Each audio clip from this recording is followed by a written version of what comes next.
दोस्तों, आज के वीडियो में हम बात करने वाले हैं प्रोसेस वर्सेस आउटकम की, यानी कर्म वर्सेस फल की। कर्मण्येवाधिकारस्ते मा फलेषु कदाचन है। इसका अर्थ क्या है? जब हमारा ध्यान फल पे होता है, आउटकम पे होता है, कर्म पे नहीं होता। कर्म माने प्रोसेस। कर्म क्या है? कर्म हमारी स्ट्रेटजी कर्म के अंदर, हमारे डिसीजंस कर्म के अंदर आते हैं, हमारा बिहेवियर कर्म के अंदर आता है, हमारे एक्शन कर्म के अंदर आते हैं। जो भी हम काम कर रहे हैं, ठीक है, वो सारे के सारे कर्म के अंतर्गत आते हैं। और वो कर्म हमें अंततोगत्वा कहाँ ले जाते हैं? फल की तरफ ले जाते हैं। लेकिन फल पे हमारा अधिकार नहीं है, क्योंकि फल को हम कंट्रोल नहीं कर सकते। काम पे हमारा अधिकार है। अपने काम पे जो हम काम कर सकते हैं, जो हम कर्म करते हैं, उस पर हमारा अधिकार है, वो हमारे कंट्रोल में है। लेकिन फल आपके कंट्रोल में नहीं है। एक धावक ट्रेनिंग लेके, खूब अच्छी सी प्रैक्टिस करके, अपने आप को संबल दे के अपने आप को बेस्ट बनाने का प्रयास कर सकता है, लेकिन वो सुनिश्चित नहीं कर सकता कि वो चैंपियनशिप के अंदर गोल्ड मेडल लेके आएगा। उसका लक्ष्य हो सकता है गोल्ड मेडल लाना, उसकी इच्छा हो सकती है गोल्ड मेडल लाना, उसके जीवन का बड़ा उद्देश्य हो सकता है ओलंपियन बनना, ओलंपियन में मेडल जीतना। लेकिन ये जरूरी तो नहीं है कि वो लेके आए, जरूरी तो नहीं है ना। यही आशय है गीताकार का कि आपके कंट्रोल में जो चीजें हैं, आप उन्हीं पे ही फोकस करो। जो चीज आपके कंट्रोल में नहीं है, उसकी इच्छा तो कर लो, लेकिन फोकस ना करो। अगर आप उस पर फोकस करोगे, अगर आप आउटकम पे फोकस करोगे, अगर आप फल पे फोकस करोगे, अगर आप जर्नी को छोड़ के डेस्टिनेशन पे फोकस करोगे, अगर आप रोड को छोड़ के मंजिल पे फोकस करोगे, सड़क को दरकिनार करोगे, ये सोचोगे कूद के ही मैं अपनी मंजिल पे पहुंच जाऊँ, अपने लक्ष्य को टच कर लूँ, तो कभी चीज़ें आपके हाथ में नहीं आएंगी, क्योंकि वो आपके कंट्रोल में नहीं है। तो प्रोसेस वर्सेस आउटकम के अंदर जब हम बात करते हैं, तो प्रोसेस का अर्थ क्या है? जो भी काम हमें डेस्टिनेशन के नज़दीक लेके जाता है, जो भी काम हमें फल के नज़दीक लेके जाता है, जो भी काम हमें मंजिल तक पहुंचाने का रास्ता आसान बनाता है, वो सारे के सारे किस पे आते हैं? वो चीज़ें प्रोसेस में आती हैं। वो सारी की सारी चीज़ें कर्म में आती हैं। वो सारी हमारी जर्नी है, वो हमारी जर्नी है। और जर्नी का बहुत सारे लोग दुनिया में ऐसे हैं, ज़्यादातर लोग ऐसे हैं जो इस जर्नी का आनंद नहीं लेते, जो लक्ष्य तक पहुंचने के लिए इस जर्नी के आनंद को खत्म कर देते हैं। तो अभी हम देखेंगे कि किस तरह के फायदे नुकसान होते हैं इस बात के। दो तरह के गोल हैं हमारे पास, आउटकम गोल और प्रोसेस गोल। यानी प्रक्रिया वाले गोल लक्ष्य क्या हैं और परिणाम वाले लक्ष्य क्या हैं।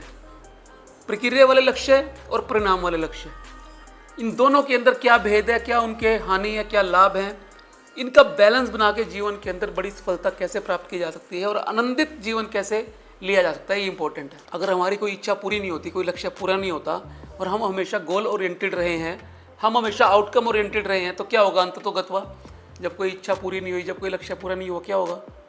बेचैनी आ जाएगी, तनाव आ जाएगा, एंजाइटी आ जाएगी, स्ट्रेस आ जाएगा, डिप्रेशन आ जाएगा। और यदि हमने रास्ते का आनंद लिया है, यदि हमने प्रोसेस को एंजॉय किया है, यदि हमने कर्म को एक्सीलेंस लेवल तक किया है, जो हम कर सकते हैं, जो हमारा अधिकार है, फिर क्या होगा? अगर हमारा लक्ष्य पूरा भी नहीं हुआ तो हम लक्ष्य के नजदीक पहुंचने पे भी खुश होंगे। अगर हम असफल भी होंगे तब भी खुश होंगे। अगर हम अपनी मंजिल तक नहीं भी पहुंच पाए और हमने रास्तों का एंजॉय किया है, तो हमें तब भी अच्छा लगेगा। हाँ भाई, क्योंकि हमने एक लर्निंग की यात्रा तय की है, हमने रास्ते का, जर्नी का एंजॉय किया है, हमने बहुत कुछ सीखा है, हमने प्रकृति का आनंद लिया है, हमने बहुत सारी ट्रेनिंग सेशन अटेंड करे हैं, जिससे हमारी पर्सनैलिटी इंप्रूव हुई है, जिससे हमारा व्यक्तित्व का विकास हुआ है। ठीक है, एक सबसे बड़ा फायदा ये होता है कि हमें बेचैनी नहीं होती, हमें स्ट्रेस और टेंशन नहीं होती। अगर आप प्रोसेस वाले गोल को जीते हो, अपने जीवन का हिस्सा बनाते हो, क्योंकि प्रेशर नहीं है फिर वहाँ पे, और वहाँ पे लर्निंग है बहुत सारी। लेकिन जो व्यक्ति दोनों को बैलेंस बनाना सीख जाता है, प्रोसेस का भी और आउटकम का भी, कर्म के साथ फल को जो व्यक्ति जोड़ देता है और उन दोनों के हानि लाभ को समझ के जो आदमी अपने जीवन को चलाता है, वो सबसे ज्यादा सफल भी होता है और सबसे ज्यादा खुशी वाला जीवन भी व्यतीत करता है। पहली अप्रोच क्या है? Outcome oriented approach. जैसे हमने बात करी, क्या होगी? फल की इच्छा रखनी है, बस गोल को देखना है। स्टूडेंट क्या देखेगा? मैं क्लास में फर्स्ट सेकंड थर्ड आ जाऊं। बिजनेसमैन क्या देखेगा? अंततोगत्वा इतना सारा प्रॉफिट होना चाहिए। खिलाड़ी क्या देखेगा? ये चैंपियनशिप मैंने जीतनी है, फर्स्ट सेकंड थर्ड आना। ये कौन सी अप्रोच होगी? फल को देखने वाली अप्रोच, आउटकम ओरिएंटेड अप्रोच बोलते हैं इसको। इसके फायदे क्या है? पहले इसके फायदों की बात करते हैं। पहला फायदा क्या है? Clear goal. इसमें गोल क्लियर है आपके पास। जैसे 7 habits of highly effective people में हमने पढ़ा था, उसकी 7 हैबिट के अंदर दूसरी हैबिट कौन सी है? पहली हैबिट थी बी प्रोएक्टिव, दूसरी हैबिट थी begin with the and in mind. इसका मतलब क्या है? बहुत इंपॉर्टेंट आदत है किसी व्यक्ति की। इसका मतलब यह है कि अंत को ध्यान में रख के काम करो। Begin with the and in mind, आपके दिमाग के अंदर अंत होना चाहिए। आप जो काम कर रहे हो उसका परिणाम क्या होने वाला है। ये अप्रोच कौन सी है? ये अप्रोच है आउटकम ओरिएंटेड अप्रोच। भाई आपको पता है कि जो मैं काम कर रहा हूं उसका अंत ये होने वाला है, आपके दिमाग में क्लियर पिक्चर है, गोल सेट है, तो उससे डिस्ट्रैक्शन के चांसेस खत्म हो जाते हैं। ये ना के बराबर हो जाते हैं, कम हो जाते हैं। भटकते नहीं, भटकाव नहीं आता। जब आपको पता है कि मेरे को मुंबई पहुंचना है, आपके पास क्लियर एक जगह है पहुंचने के लिए, तो आप वहाँ पहुंच जाओगे। ठीक है ना? चाहे आप गिरते पड़ते बस लो, ट्रेन लो, एरोप्लेन लो, कुछ भी लो, करते करते पहुंच जाओगे। ठीक है? अगर आपको ये पता ही ना हो जब आप घर से चले हो कहाँ जाना है, फिर क्या आप कंफ्यूज हो जाओगे। तो जब गोल क्लियर होता है तो एक फायदा सबसे बड़ा ये होता है कि डिस्ट्रैक्शन नहीं होती। दूसरा फायदा क्या है? आप इसको माप सकते हो, मेजर कर सकते हो। मेजरेबल सक्सेस है आपके पास। आपने लक्ष्य बनाया कि मेरे को 1 साल के अंदर यहाँ पहुंचना है। किसी व्यक्ति ने वजन कम करना है, उसने कहा भाई 1 साल में मेरे को 10 किलो वजन कम करना है। या किसी व्यक्ति को पैसा कमाना है, मेरे को 1 साल के अंदर 5 लाख रुपए कमाने हैं। किसी खिलाड़ी के दिमाग में भाई मेरे को 1 साल तक अपनी टीम का बेस्ट 3 के अंदर आना है। तो इस तरह जो भी आपने लक्ष्य बनाया, आपने टाइम फ्रेम सेट कर दिया और उसके हिसाब से अपना लक्ष्य डिजाइन कर लिया। आउटकम ओरिएंटेड अप्रोच का फायदा क्या है कि आपके पास मापने का तरीका है। क्योंकि अगर आप आधा कर पाए, मान लो 10 किलो वजन कम करने का आपने लक्ष्य बनाया और आपने 5 किलो वजन कम कर लिया, तो आपने मेजर कर सकते हो ना भाई 50% मैंने अपना लक्ष्य पूरा कर दिया, तो आप उसको मेजर कर सकते हो इस अप्रोच के अंदर। अगर आपकी अप्रोच ये है कि आपने लक्ष्य को देखना है, अपने गोल को देखना है। तीसरा फायदा क्या है? अकाउंटेबिलिटी सेट कर सकते हो आप। अगर आपका गोल पूरा नहीं होता तो किस कारण से और किन लोगों की वजह से, आपकी वजह से, किसी और की वजह से वो गोल पूरा नहीं किया, तो आप उसको भी माप सकते हो, अकाउंटेबल बना सकते हो किसी ना किसी चीज़ को, अगर आपके पास ये वाली अप्रोच है। तो ये 3 फायदे हैं इस अप्रोच के होने के। दूसरा, इसके नुकसान क्या क्या हैं? सबसे पहला नुकसान है स्ट्रेस एंड प्रेशर। हमने बात कर ली। अमेरिकन साइकोलॉजिकल इंस्टीट्यूट की एक रिसर्च के हिसाब से 75% लोग ऐसे हैं जो इस अप्रोच पे जो काम करते हैं वो 75% स्ट्रेस में रहते हैं, तनाव में रहते हैं, प्रेशर लेके रहते हैं। एक गोल है, वो गोल पूरे नहीं होंगे तो फिर उनको स्ट्रेस आ जाएगा। उस गोल को पूरा करने के लिए वो साम दाम दंड भेद भी लगाने पड़ते हैं कई बार, उसमें भी प्रेशर आते हैं, टाइम का कंस्ट्रेन होता है। तो एक इस अप्रोच के अंदर ये सबसे बड़ा नुकसान है कि स्ट्रेस और प्रेशर बहुत ज़्यादा रहता है। दूसरा नुकसान क्या है? ये अप्रोच आदमी को शॉर्ट टर्म थिंकिंग देती है। हालांकि गोल लंबे समय के लिए है, लेकिन वो ना तो वो ट्रेनिंग कर पाता बड़ी, क्योंकि उसे जल्दी है, उसे अपने गोल को पाने की जल्दी है। उसी आपाधापी के अंदर वो बहुत सारी जरूरी चीज़ों को मिस कर जाता है। उसका माइंडसेट टिका हुआ है फल पाने के लिए। वो फिर बहुत सारी चीज़ों की अनदेखी करता है, वो प्रोसेस की अनदेखी करता है, वो रूल्स को फॉलो नहीं करता। जिस आदमी को कहीं जाने की जल्दी है, पहुंचने की जल्दी है, वो रेड लाइट भी क्रॉस करेगा, ठीक है, सारे नियम भी क्रॉस करेगा, जो रूल रेगुलेशन वो संस्था में बने हुए उनको भी तोड़ेगा, क्योंकि उसके दिमाग में सिर्फ और सिर्फ क्या रहता है? लक्ष्य है।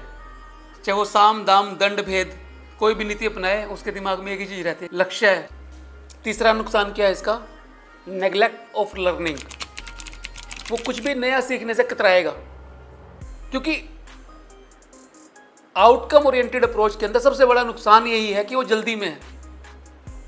और प्रोसेस ओरिएंटेड अप्रोच के अंदर सबसे बड़ा फायदा यही है कि उसे कोई जल्दी नहीं है, उसे चीज़ें तरीके से करनी है। उसके लिए अपनी उसको एंड्योरेंस बढ़ानी है, अपनी ताकत बढ़ानी है, अपनी ट्रेनिंग बढ़ानी है, ठीक है ना? तो उसके लिए क्या करेगा वो? तो जब वो लर्निंग ही नहीं कर रहा तो एक्चुअल ग्रोथ कहाँ हो रही है उसकी? वो तो भाग रहा है बस। जीवन को उसने एक रेल बना रखा है, भाई वहाँ पहुँचना है, मुंबई पहुँचना है बस। उसको बीच के जो सारी चीज़ें हैं उनको सबको वो टाप रहा है। उस टापाटापी में वो साइड में भी नहीं देख रहा, प्रकृति जो चल रही है उसका भी आनंद नहीं ले रहा, ठीक है ना? उसके दिमाग में एक ही चीज़ है, क्या है? बस पहुंचना है, मुंबई पहुंचना है बस किसी भी तरह से। दूसरी अप्रोच क्या है? Process oriented approach. प्रोसेस हमने डिस्कस कर ही लिया क्या होता है। प्रोसेस वो काम है जो हम मंजिल तक पहुंचने के लिए करते हैं। प्रोसेस वो रास्ता है जो हम मंजिल तक पहुंचने के लिए तय करते हैं। प्रोसेस वो मैप है जिसके जरिए होते हुए हम अपने उद्देश्य की पूर्ति करते हैं। प्रोसेस वो डिसीज़न है, वो बिहेवियर्स हैं, वो एक्शंस हैं जिनको हम अंजाम देते हैं अपने लक्ष्यों को पूरा करने के लिए।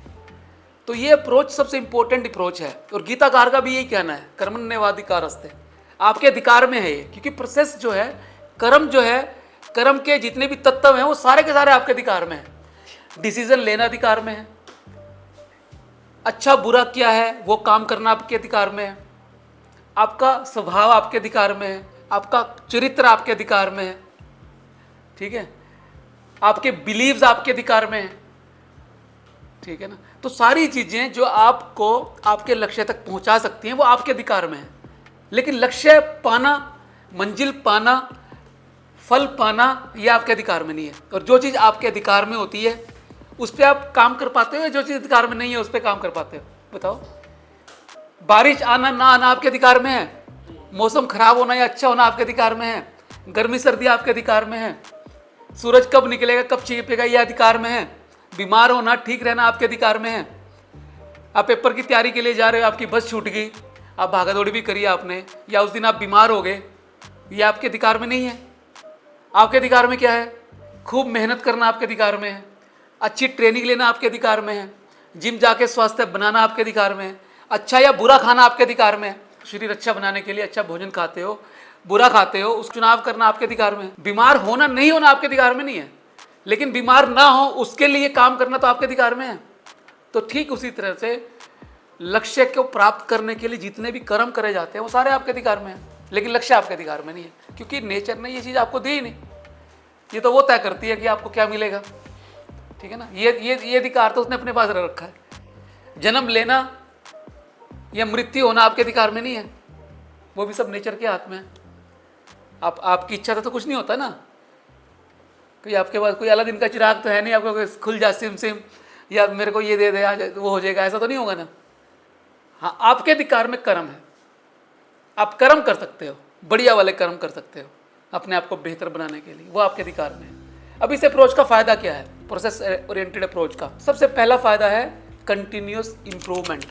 जब आप इस अप्रोच के साथ जाते हो तो आप अपने अंदर धीरे धीरे लगातार इम्प्रूवमेंट करते हो। जापान की एक शैली है जिसे काइजन बोलते हैं, काइजन फिलोसफी बोलते हैं। काइजन मैंने क्या होता है? छोटे छोटे स्टेप, वो धीरे धीरे छोटे छोटे स्टेप में अपने आप को इम्प्रूव करते हैं। जापान के लोग पूरी दुनिया में सबसे ज़्यादा मेहनती माने जाते हैं। जापान के लोग पूरी दुनिया के अंदर सबसे ज़्यादा स्वस्थ माने जाते हैं। जापान के लोग पूरी दुनिया के लोगों से ज़्यादा जीते हैं और जापान के लोग पूरी दुनिया के जो सबसे खुशहाल देश हैं उनमें उनकी गिनती होती है। क्यों? क्योंकि उन्होंने अपनी फिलोसफी, अपना दर्शन ऐसा बनाया है, अपने जीवन का व्यवहार ऐसा बनाया है जो लगातार सीखने को प्रेरित करता है। कंटिन्यूस इंप्रूवमेंट है वहाँ, काइजन है। काइजन मैंने छोटे छोटे स्टेप में इंप्रूवमेंट है। वो एकदम पहाड़ नहीं चढ़ने की कोशिश करते हैं, वो आराम आराम से धीरे धीरे करके अपने अंदर इंप्रूवमेंट करते हैं। और इंप्रूवमेंट कैसे करनी है इसके बारे में हमने बहुत सारे वीडियो में बात करी है। काइजन का भी वीडियो हमारा एक, कि काइजन है क्या, काइजन का वीडियो भी आप देख सकते हो, है ना। काइजन फिलोसफी क्या है पूरी। दूसरा फायदा क्या है? रेजिलेंस। रेजिलेंस मैंने होता है शांत, तनाव नहीं है, यहाँ पे शांति है। जब आप आउटकम वाली अप्रोच पे होते हो, जब आप फल के पीछे भाग रहे होते हो, तब आप अशांत होते हो। ठहराव तो है ही नहीं कहीं भी, यहाँ ठहराव है क्योंकि जल्दी नहीं है आपको। आपको लक्ष्य पे पहुंचना तो है लेकिन जल्दी नहीं है। आपको अपने आप को बेहतर करते हुए पहुंचना है, आपको सीखते हुए पहुंचना है।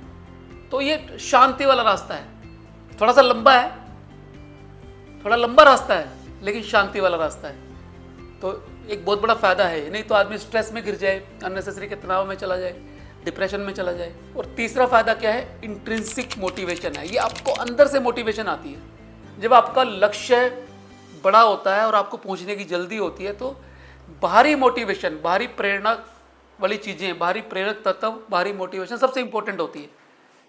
और बाहरी मोटिवेशन लंबी नहीं चलती, थोड़ी देर में शांत हो जाती है। लेकिन यहाँ आपको मोटिवेशन कहाँ से मिल रही है? अंदर से मिल रही है। आपका अपना अस्तित्व, आपकी अपनी एग्जिस्टेंस, आपका अपना नेचर, आपका अपना प्रभाव आपका अपना मैं, वो आपको मोटिवेट कर रहा है आगे बढ़ने के लिए। इसीलिए वो कंटिन्यूअस सतत मोटिवेशन है। असली मोटिवेशन वही होती है जो अंदर से आए। बाहर का कोई मोटिवेशनल स्पीकर एक बार आके आपको आधा घंटा लेक्चर देगा, चार्ज कर देगा बढ़िया से, लेकिन वो मोटिवेशन 2 घंटे में, 4 घंटे में, 8 घंटे में, 24 घंटे में धीरे धीरे करके डिमिनिश हो जाएगी, खत्म होती चली जाएगी, है ना, धीरे धीरे खत्म होती चली जाएगी। तो असली मोटिवेशन कौन सी है? जो आपके अंदर से मोटिवेशन आए। जो लोग सेल्फ मोटिवेटेड होते हैं ना, वो ही दुनिया में बड़े काम कर पाते हैं, क्योंकि उनके अंदर एक स्रोत है मोटिवेशन का, जो अंदर से ही दे रहा है उनको एनर्जी, जो अंदर से उनको प्रेरणा दे रहा है। तो उसका सोच कभी खत्म नहीं होगा। इस अप्रोच में, प्रोसेस ओरिएंटेड अप्रोच में सबसे बड़ा फायदा ये भी है कि इसमें से अंदर से आपको मोटिवेशन मिल रही है। आप खुद अपने आप मोटिवेट हो रहे हैं करने के लिए, क्योंकि आप लगातार नई चीज़ों के संपर्क में आ रहे हैं, नया कुछ सीख रहे हैं। और जब आदमी बदलाव की प्रक्रिया से गुजर रहा होता है तो मोनोटोनस नहीं होता, एकाकीपन नहीं आता उसके अंदर, बोर नहीं होता वो, क्योंकि वो नया सीख रहा है, नए लोगों से मिल रहा है, प्रकृति का आनंद ले रहा है, काइजन के जरिए नई नई अपने अंदर चेंज कर रहा है। जो लोग डेली, ये रिसर्च हुई है, डेली नई चीज़ें सीखते हैं, नई स्किल सीखते हैं, अपने आप शरीर को बेहतर बनाते हैं, एक्सरसाइज करते हैं, मेडिटेशन करते हैं, अच्छा खाना खाते हैं, हर चीज़ का आनंद लेते हैं, वो ज़्यादा स्वस्थ होते हैं और ज़्यादा वो लंबे भी जीते हैं। ये सारी चीज़ें एक दूसरे से मिली हुई है। तो प्रोसेस ओरिएंटेड अप्रोच जो है बहुत सारे फ़ायदेमंद काम आपके लिए करती है। अब इसके नुकसान क्या हैं? ऐसा नहीं है कि हर चीज़ के फ़ायदे होते हैं, नुकसान भी होते हैं। सबसे बड़ा नुकसान है लैक ऑफ क्लैरिटी। जैसे आउटकम ओरिएंटेड अप्रोच के अंदर क्या था फ़ायदा, कि आपके पास एक गोल क्लियर है, तो आप डिस्ट्रैक्शन होने की चांसेस नहीं है। यहाँ पे क्लैरिटी नहीं है, लैक ऑफ क्लैरिटी है, क्योंकि आप प्रोसेस से गुजर रहे हो, तो क्लैरिटी नहीं है कि जाना कहाँ पे है। इंप्रूवमेंट तो कर रहे हो, एक लक्ष्य क्लियर नहीं है, कब तक पहुँचना है, कहाँ पहुँचना है। और जब लक्ष्य क्लियर नहीं होता तो भटकाव थोड़ा सा होने की संभावना होती है। पोटेंशियल फॉर स्टेग्नेशन, स्टेग्नेशन मैंने होता है ठहराव। जैसे एक नदी होती है और एक पौंड होता है, तालाब होता है, दोनों फ़र्क क्या है? नदी लगातार बह रही है, नदी में एक सोर्स से पानी आ रहा है और वो नदी जाके कहीं गंगा सागर में मिल जाएगी। जैसे गंगा है, यमुना है, सरस्वती है, वो सारी मिलके कहाँ मिल जाएंगे? कलकत्ता में गंगा सागर में मिल जाएंगी। वो एक बहाव लगातार है, कंटिन्यूस उसके अंदर चलन है, रुकावट नहीं है वहाँ पे, ठहराव नहीं है वहाँ पे। लेकिन इस अप्रोच के अंदर पौंड जैसे तालाब होता है ना, रुक जाता है। इसके अंदर कुछ वैसा कई बार हो जाता है, हमेशा नहीं होता, कई बार हो जाता है। क्योंकि जब लक्ष्य क्लियर होता है तो फिर आप भागते हो लगातार, वहाँ रुकने का तो वहाँ तो खरगोश हो आप, कछुए नहीं हो वहाँ। लेकिन यहाँ कछुए हो, स्लो चल रहे हो आप, और स्लो चलते चलते कई बार मस्ती लंबी हो जाती है। आपने आराम किया किसी जगह आगे, हालांकि फ़ायदे भी हैं उसके, आपके शरीर को रेस्ट मिल जाए, लेकिन कई बार वो ठहराव इतना लंबा हो जाता है कि उल्टा वो मोटिवेशन जो है ना वो धीरे धीरे कम हो जाती है और आप रूढ़िवादी भी बन जाते हो, एक चीज़ से पे अटक जाते हो। ये एक नुकसान भी होता है कई बार इसका, ठीक है।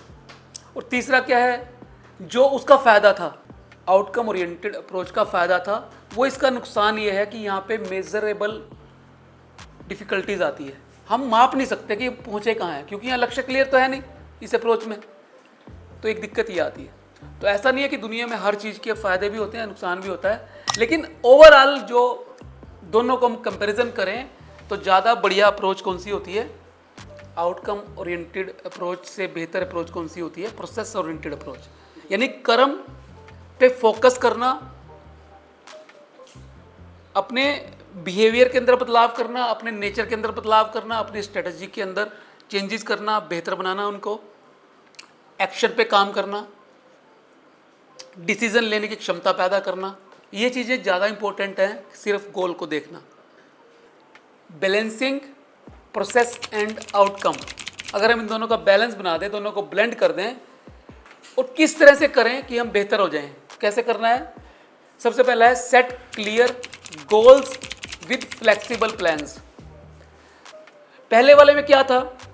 आउटकम ओरिएंटेड अप्रोच के अंदर ये था कि उनके पास लक्ष्य ही दिख रहा है, उनको और कुछ नहीं नजर आ रहा। लेकिन यहाँ क्या है, उन्होंने एक लक्ष्य तो तय कर लिया, लेकिन प्लान फ्लेक्सिबल है, रिजिड नहीं है प्लान। जैसे भारत का संविधान है, भारत का संविधान का कुछ पार्ट तो रिजिड है भाई, उसमें बदलाव नहीं करा जा सकता। कुछ भाग ऐसा है भारत के संविधान का जिसमें अमेंडमेंट करी जा सकती है, जिसके अंदर चेंज परिवर्तन करा जा सकता है समय के अनुकूल। तो अगर हम एक ऐसी अप्रोच बना दें कि अपना गोल तो क्लियर कर दें, लक्ष्य तय कर दें, भाई 2028 के अंदर VSCA ने 100 क्लिनिक बनाने हैं अपने, ये तो होगी कौन सी अप्रोच?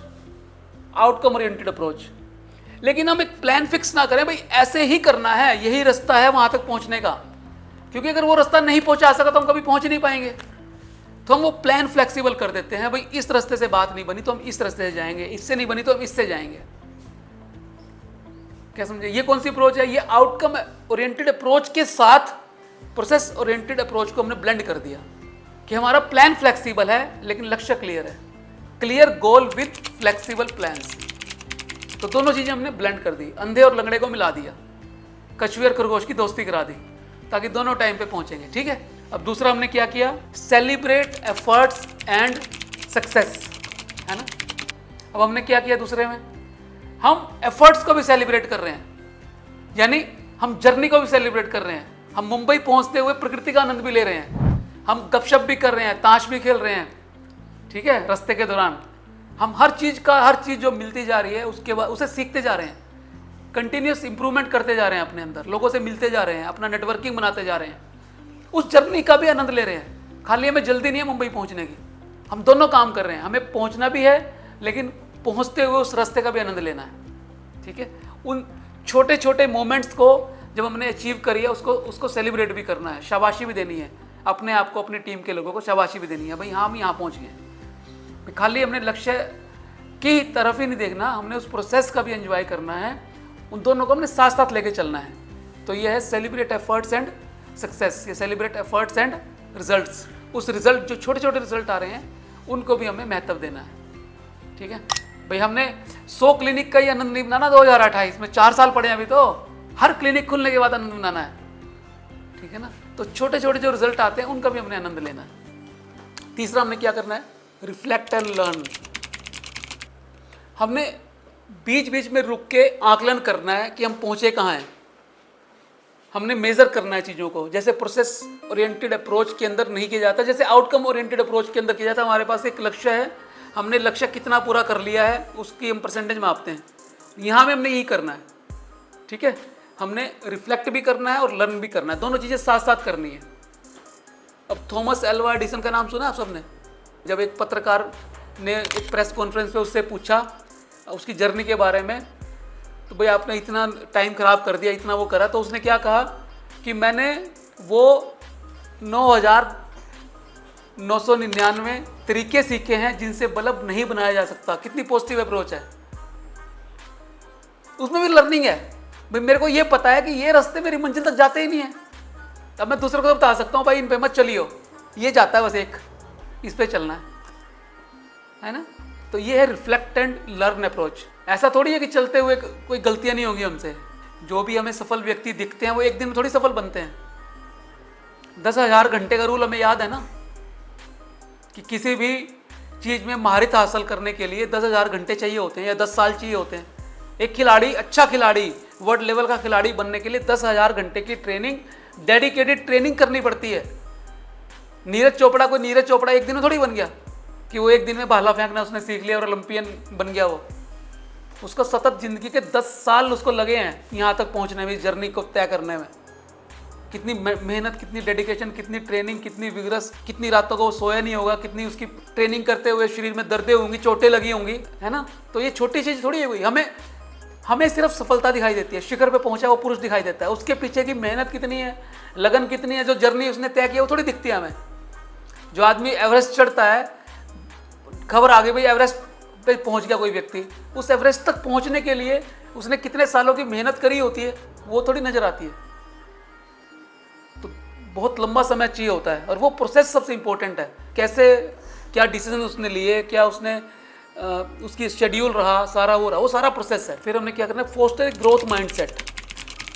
एक ऐसा माइंडसेट होना चाहिए जिसके अंदर हमेशा पॉजिटिविटी हो, ग्रोथ के बारे में सोचे, जो हमेशा आगे बढ़ने के बारे में सोचे, नेगेटिविटी हो ही ना। 2 तरह के माइंडसेट होते हैं, एक जैसे स्कार्सिटी माइंडसेट होता है और दूसरा होता है अबंडेंस माइंडसेट। स्कार्सिटी वाला क्या होता है कि इस दुनिया के अंदर उतना ही भोजन है जितने से बहुत कम लोगों का पेट भर सकता है। तो कोई भंडारे में वो सबसे पहले जाके आगे बैठने की कोशिश करता है कि अगर मैं नहीं बैठा तो मेरे को मिलेगा नहीं। और अबंडेंस मानसिकता वाला क्या होता है, अबंडेंस माइंडसेट वाला क्या होता है, पूरी दुनिया में प्रकृति ने सबके लिए भोजन बनाया, कोई भूखा नहीं रहने वाला, तो वो सबसे लास्ट में खाता है, तो अबंडेंस माइंडसेट है। तो इसी तरह से एक ग्रोथ माइंडसेट होता है और एक रिस्ट्रिक्टेड माइंडसेट होता है। ग्रोथ माइंडसेट वाला व्यक्ति हमेशा ग्रोथ के बारे में सोचेगा, हमेशा पॉजिटिव रहेगा। लेकिन रिस्ट्रिक्टेड माइंडसेट वाला क्या होगा, वो हमेशा नेगेटिव बातें करेगा, नकारात्मक सोचेगा, खुद भी नकारात्मक रहेगा, दूसरों को भी बना देगा। ठीक है ना। तो ये अप्रोच जो है, अगर हम पाना चाहते हैं, प्रोसेस ओरिएंटेड के साथ ब्लेंड करना चाहते हैं आउटकम ओरिएंटेड को, तो हमें ग्रोथ माइंडसेट चाहिए होता है। ग्रोथ माइंडसेट के साथ चीज़ें बहुत आसान हो जाती हैं। हमें हमेशा ग्रोथ के भाव में रहना है, हमें हमेशा कंटिन्यूस सीखना है, हमें हमेशा लगातार आगे बढ़ना है। हमें कछुए और खरगोश दोनों को मिलके चलना है, एक दूसरे की क्षमताओं का फायदा लेना है। एक क्रिकेट टीम के अंदर या किसी भी टीम के अंदर जो एक लोगों से ज़्यादा होती है, उसमें हर एक की स्ट्रेंथ का फायदा उठाया जाता है। हर आदमी हर काम नहीं कर सकता। क्रिकेट टीम के अंदर कोई बॉलर है, कोई बैट्समैन है, कोई विकेट कीपर है, कोई ऑलराउंडर है, सारे के सारे मिलते हैं तो एक टीम बनती है। ऐसे ही एक कंपनी के अंदर कोई एचआर देख रहा है, कोई मार्केटिंग देख रहा है, कोई स्ट्रेटेजी देख रहा है, कोई डिजिटल वो देख रहा है, कोई आईटी देख रहा है, तो अलग अलग व्यक्तियों का अलग अलग काम है। हमारे शरीर के अंदर अलग अलग कंपार्टमेंट दिए हैं नेचर ने। लीवर का अलग काम है, ब्रेन का अलग काम है, हार्ट का अलग काम है, किडनी का अलग काम है, स्टमक का अलग काम है, टांगों हाथों पैरों का अलग काम है, आँख कान सब का अलग अलग काम है। लेकिन काम ये सारे सिंक्रोनाइजेशन में कर रहे हैं, एक दूसरे के साथ एसोसिएशन में कर रहे हैं। आँख को अलग निकाल देंगे, काम कर लेगी वो। तो इस तरह से सारे हर व्यक्ति जब एक दूसरे की स्ट्रेंथ के साथ चल के करता है तो फिर वो ग्रोथ माइंडसेट भाई एक दूसरे को आगे बढ़ाने का काम करता है। हमें एक दूसरे की क्षमताओं को समझना है और एक ऐसा एनवायरनमेंट क्रिएट करना है कि हम एक दूसरे को, हम भी आगे बढ़े, दूसरा भी आगे बढ़े। विन विन एटीट्यूड होना चाहिए। हमें किसी को ड्रैग नहीं करना, पीछे नहीं खींचना। किसी की चुगली इसलिए नहीं करनी कि उसकी चुगली करके हम आगे बढ़ जाएं। किसी की निंदा कभी करनी पड़े तो इसलिए करनी है कि उसको बेटर करने के लिए निंदा करनी है, उसके अंदर जो कमी है उसको निकालने की निंदा करनी। हमारे यहाँ वेदों में कहा है ना कि निंदक नेड़े राखिए। उसका मतलब ये थोड़ी है कि निंदा ही करते रहो। निंदा सिर्फ इसलिए कि निंदा करनी है, वो गलत है। निंदा इसलिए कि उसके अंदर इंप्रूवमेंट करनी है, वो जरूरी है। क्योंकि अगर आप किसी आदमी की कमियां नहीं बताओगे तो वो कमियां दूर भी कैसे होंगी। ठीक है। लेकिन इसलिए कि वो आगे बढ़ रहा है या मेरे को उसको बुराना है, हमें उससे जेलसी फील होती है, उसलिए निंदा करना या किसी आदमी को कंडेम करना, वो गलत बात। अब स्पोर्ट्स के अंदर कोबे ब्रायंट का नाम किसने सुना है?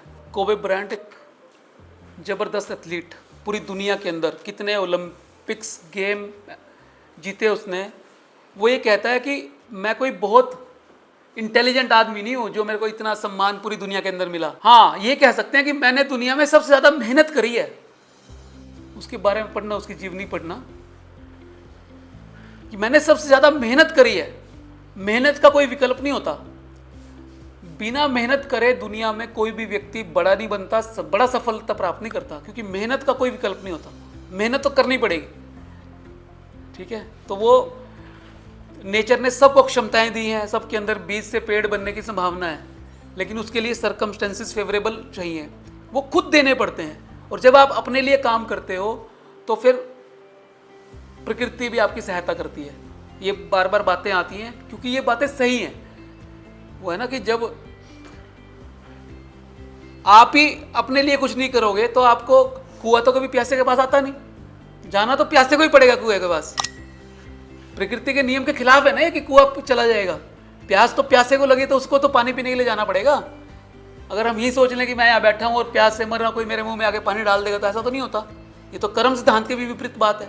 कर्म तो हमें करने ही पड़ेंगे, बिना कर्म के तो कुछ होता नहीं इस दुनिया के अंदर। एक हार्वर्ड यूनिवर्सिटी की स्टडी भी है ये कि जो लोग दोनों चीज़ों पे मिक्स करके काम करते हैं, जो लर्निंग एटीट्यूड के साथ लक्ष्य बनाते हैं, वो ज़्यादा बेहतर ज़िंदगी जी पाते हैं और ज़्यादा खुश रह पाते हैं।